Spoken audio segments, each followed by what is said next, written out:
বন্ধুরা, তোমার সকলকে স্বাগতম তোমাদের চ্যানেল ডাব্লিউবি প্রাইভেট টিউশনে।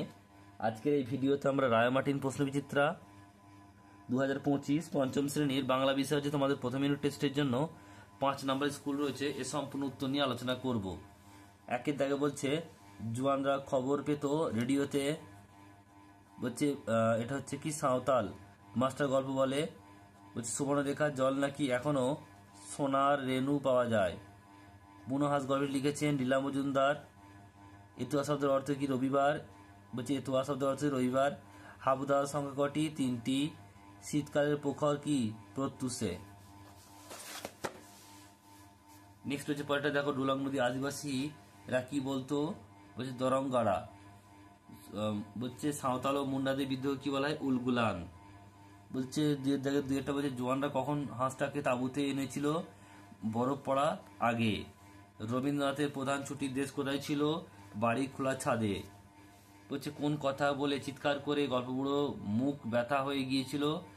বলছে রূপকথা চাই রূপকথা এই বলে। নেক্সট প্রশ্ন পরেরটা বলছে দেখো, গল্পবুড়ো কখন পথে বেরিয়েছিল? শীতকালে। সে কাদের কেন ডাকছিল? ছেলেদের রূপকথা গল্প শোনানোর জন্য। গল্পবুড়ো তার শত্রুদের সঙ্গে কি করবে? গল্প শোনাবে। নেক্সট হচ্ছে 2-6 বলছে হাবু কেন কেঁদে মরেছিল? উত্তরটা এখানে লেখা আছে, দেখে নাও। দাওয়াদের পোষা প্রাণীর গন্ধে হাবুর প্রাণ ওষ্ঠাগত, তাই তিনি কেঁদে কেঁদে মরছিল। 7 বলছে হাবুকে দারোগাবাবু কি পরামর্শ দিয়েছিল? ঘরের জানলা সবসময় খুলে রাখতে বলেছিল। চাঁদ কোথায় উঠেছিল এবং তাকে কেমন দেখতে?